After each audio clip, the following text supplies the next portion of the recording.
Well, hello, everyone. I'm James Dobson, and you're listening to Family Talk, a listener-supported ministry. In fact, thank you so much for being part of that support for James Dobson Family Institute.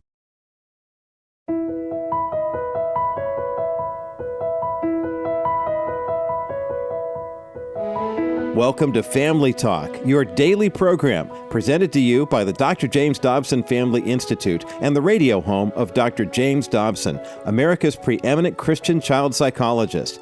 I'm Roger Marsh, and so glad that you've joined us today.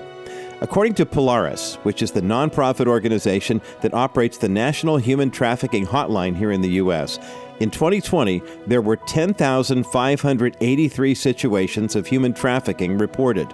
These situations involved a total of 16,658 individual victims. And as shocking as those numbers are, Polaris believes that they are actually likely only a fraction of the problem.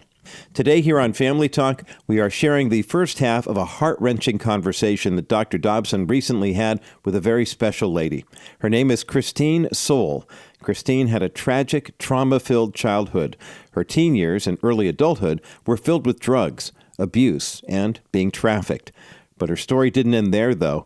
She found hope and redemption in Jesus Christ. I'll let Christine tell her story of transformation, though. That's coming up in today's broadcast. Christine Soule is now a philanthropist, an author, and an inventor. She's the founder and CEO of Providence Heights, which is a nonprofit organization created to provide shelter and transitional housing for women and children in need. Christine has a great passion for preventing trauma before it happens. She accomplishes this by sharing her testimony whenever and however possible. She and her husband Mitch have 5 children, 2 grandchildren, and make their home in Seattle, Washington. Now, before we go straight to Dr. Dobson's interview with Christine Soule, I'd like to tell you that Christine's story is pretty shocking. Although she and Dr. Dobson will not be discussing anything graphically, this broadcast does include Christine's story of trauma and trafficking. Here now is Dr. James Dobson to introduce his very special guest on today's edition of Family Talk. On our program today, I want you to meet a godly woman whom I met last summer at an event where we had both been asked to speak. And afterwards, someone introduced me to Christine Soule, who has an incredible story to tell. She's an author and a speaker, and the CEO and founder of a nonprofit organization called Providence Heights. It is a residential facility that provides counseling, education, and career training for needy women and children. It's located in Seattle, Washington. Christine has written an autobiographical book called Broken and Beautiful, in which she tells the story of her childhood abuse and trauma and ultimate victory in Christ. Christine is on the line. Thanks so much for being with us today. Thank you for having me. It's such an honor. Well, Christine, as an opportunity to get acquainted with you and understand where you've come from, it's quite a story. Would you begin by just sharing what happened to you in the early days of your life, especially the dysfunctional family that you were born into? Yeah, I'd be happy to share that. So, my mom was married 4 times. My father was married 8.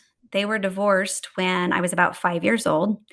And I, at my dad's funeral, actually had met 14 other siblings.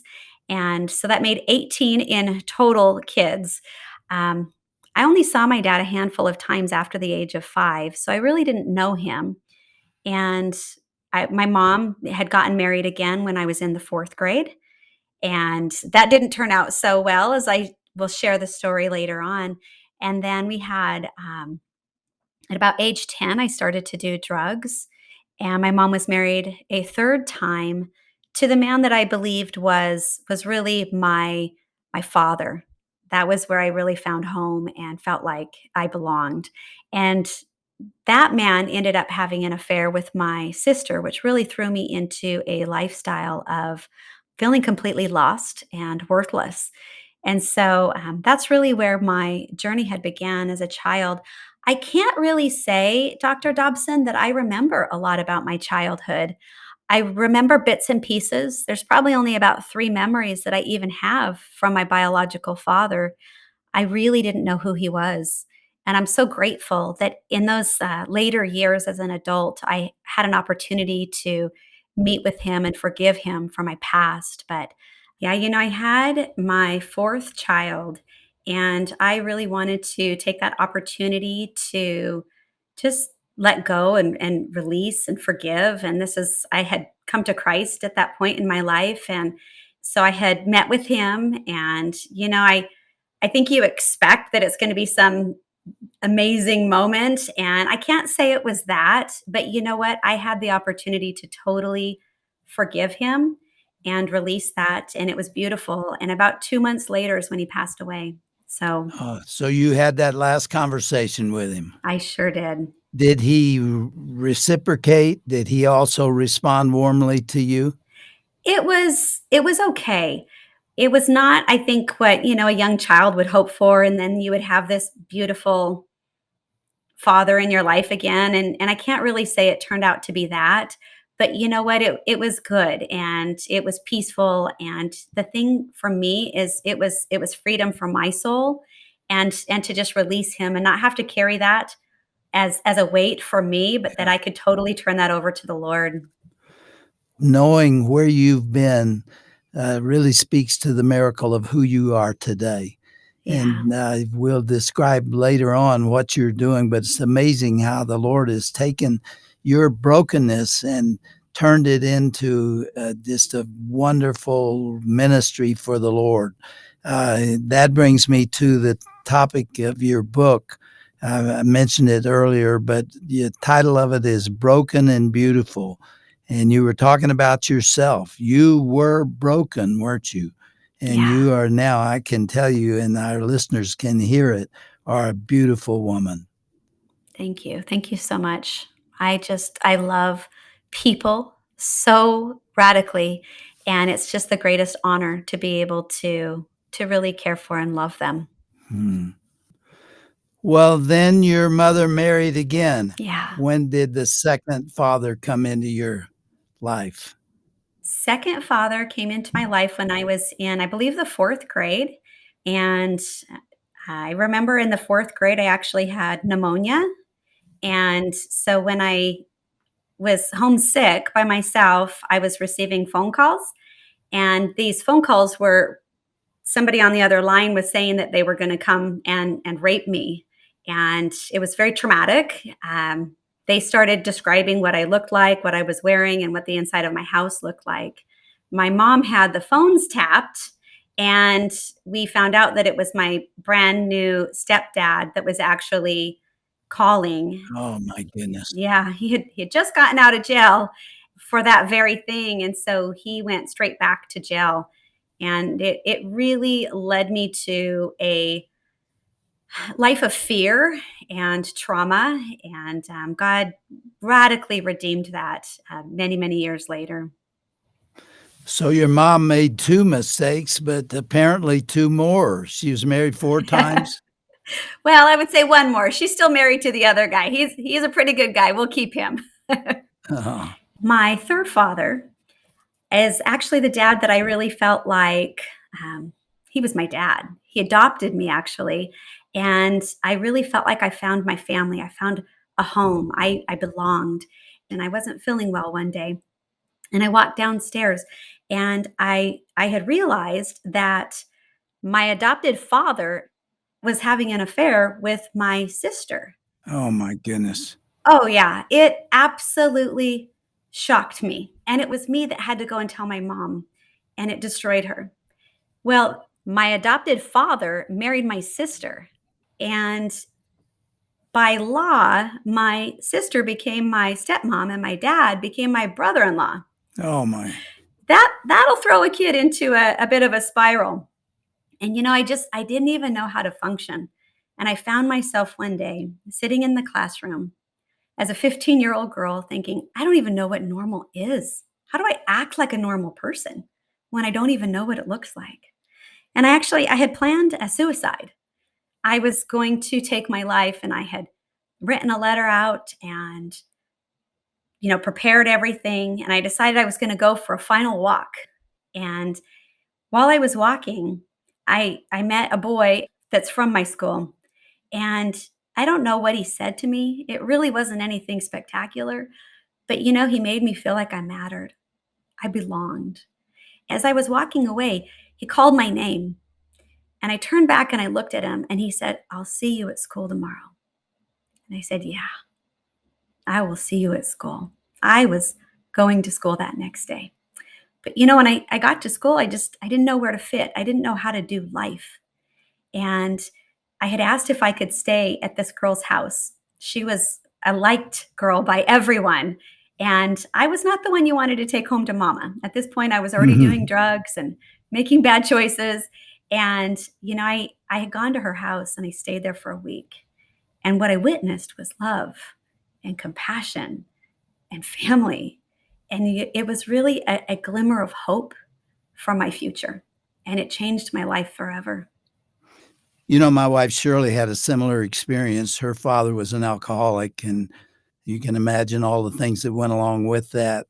And she had never seen a functional, loving family. And she went to a little church, and the family that was there invited her home for dinner. I think she spent the night there, and she saw a loving Christian family for the first time. And it influenced everything that was to follow because she saw what she wanted. And she began praying for a loving husband. She was praying for me, even though I didn't meet her till we were in college. But it was the same kind of thing that a family can demonstrate, can model for somebody that has been in a dysfunctional family. And man, you were in one. You had one unfortunate relationship after another, didn't you?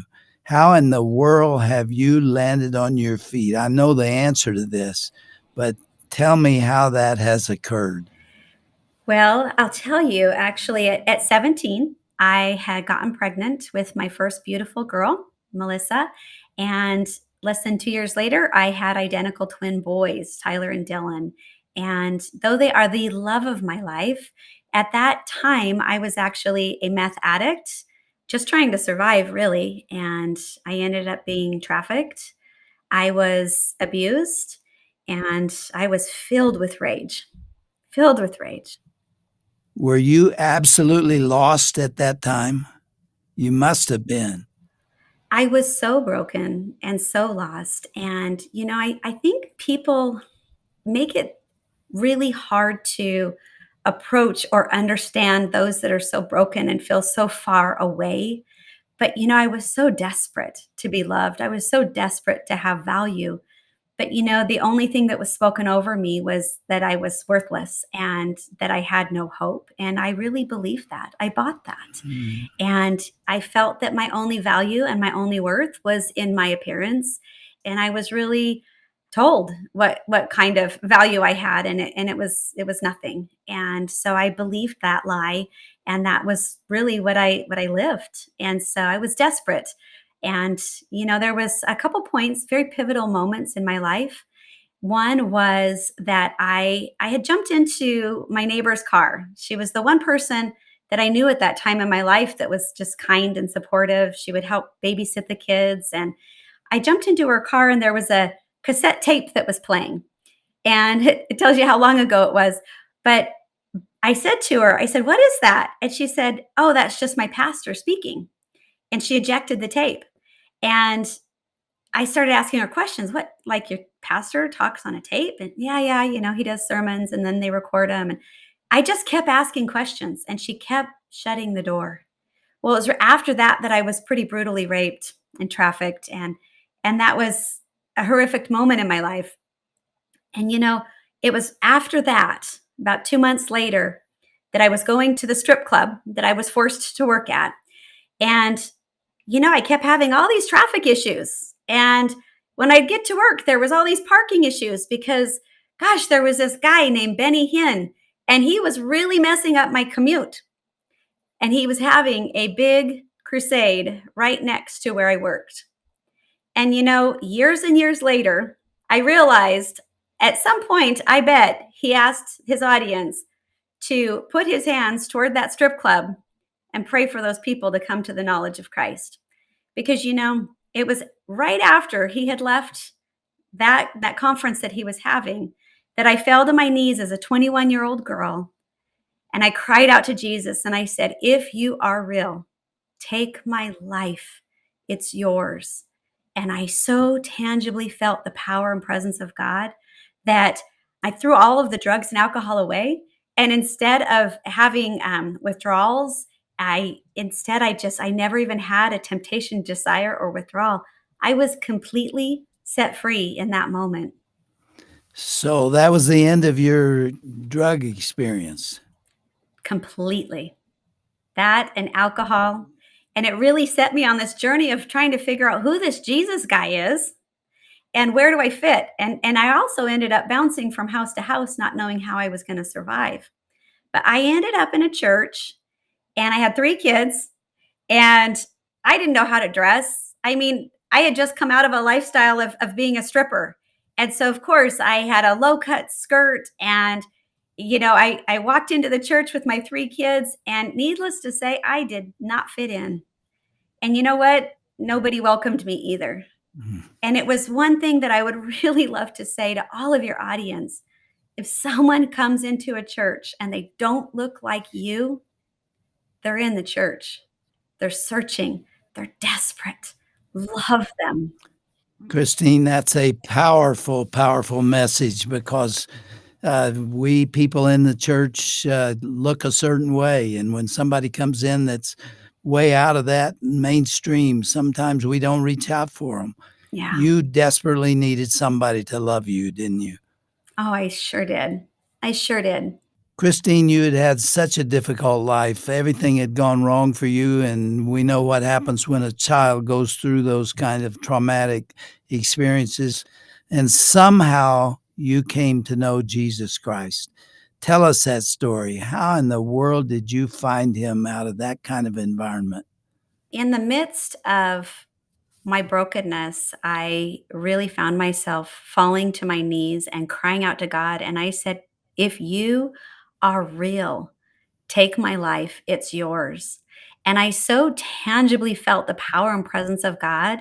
Now my life had radically changed. You know, most people find the Lord by influence of others who know him, or a church that has a Bible believing pastor, or there's some influence in life to lead them in the right direction. I don't hear that you had anybody. You went looking for him and didn't even know who he was. Is that right? You are so right.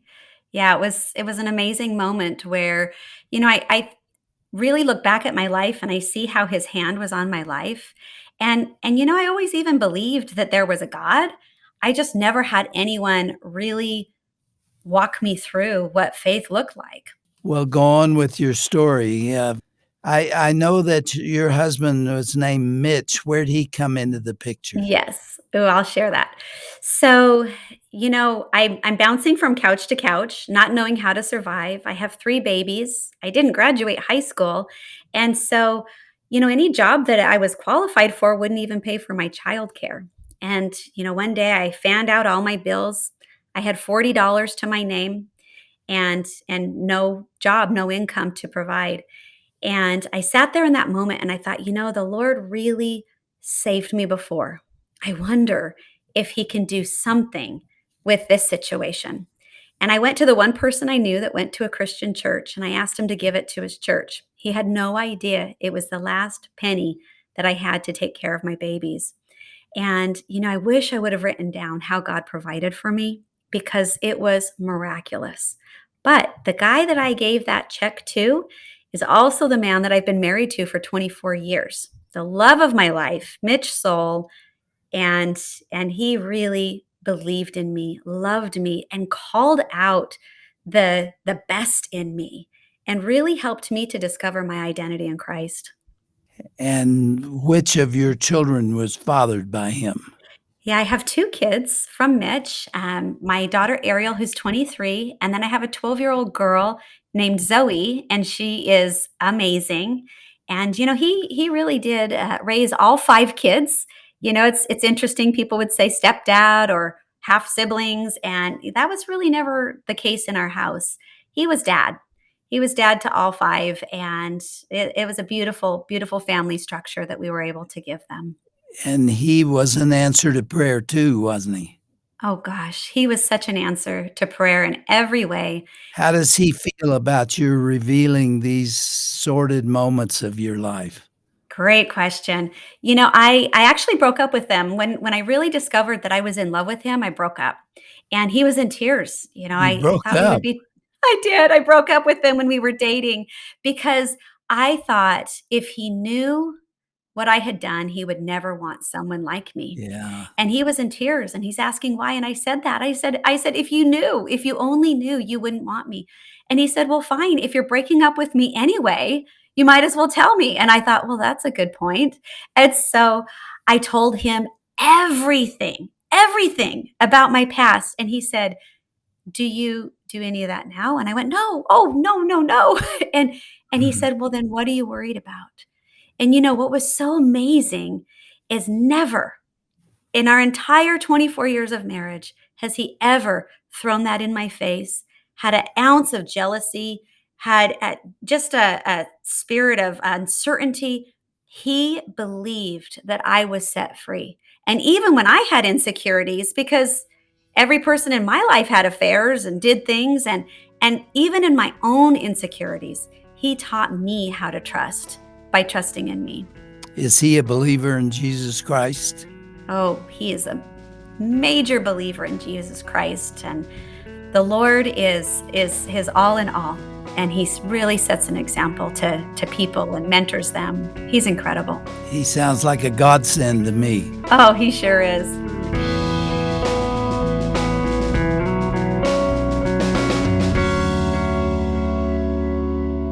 Well, you just heard the first half of Dr. Dobson's captivating interview with philanthropist and author Christine Soule here on Family Talk.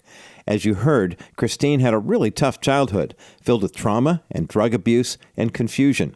But after giving her life to Christ, though, Christine found immediate healing in her Savior.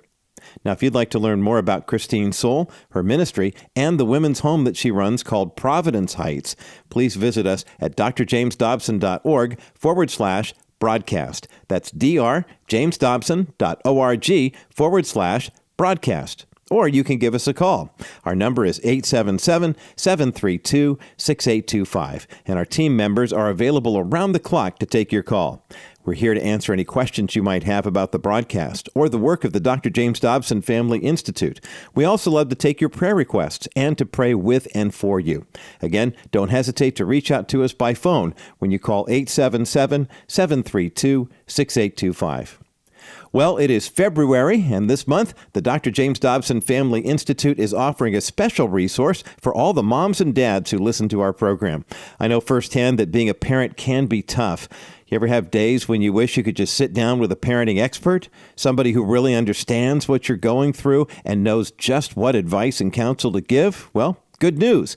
The parenting wisdom that you need is here in one complete volume. It's Dr. James Dobson's Parenting Collection. In this one-volume set, you'll find 3 of Dr. Dobson's best-selling books, including The New Dare to Discipline, The New Strong-Willed Child, and Parenting Isn't for Cowards. Each of these works contains the straightforward, practical, biblical truths that you need to bring up the next generation of Christ followers. And Dr. James Dobson's Parenting Collection is yours as our way of thanking you for your gift of any amount in support of the Dr. James Dobson Family Institute. So to request your copy today, visit drjamesdobson.org/parenting collection. That's drjamesdobson.org/parenting collection. Or give us a call at 877-732-6825. Thanks again for joining us today and for making us a part of your daily routine. Listen again tomorrow to hear the second half of Dr. Dobson's fascinating conversation with Christine Soule.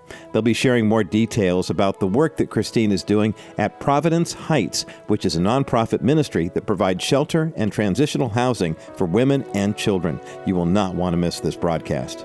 Now, from Dr. Dobson, his wife Shirley, Dr. Tim Clinton, and all of us here at the Dr. James Dobson Family Institute, I'm Roger Marsh. Thanks for listening. Join us again next time, and God's richest blessings to you and your family. This has been a presentation of the Dr. James Dobson Family Institute. Hey everyone, did you know that radio is more popular now than ever? A new feature here at Family Talk we're excited to announce. It's called the Station Finder feature. This is Dr. Tim Clinton for Family Talk. I want to tell you how you can listen to our daily broadcast on a station near you. Go to the broadcast menu at drjamesdobson.org, then click on the Family Talk radio stations button. Once you're there, you're going to see an interactive map of radio affiliates, which, by the way, is growing every day. Simply click on your home state, and then you'll see where our broadcast is airing in your town. Stop randomly spinning around the dial, hoping to find Dr. Dobson and Family Talk. Go to drjamesdobson.org and take advantage of this brand new Station Finder feature.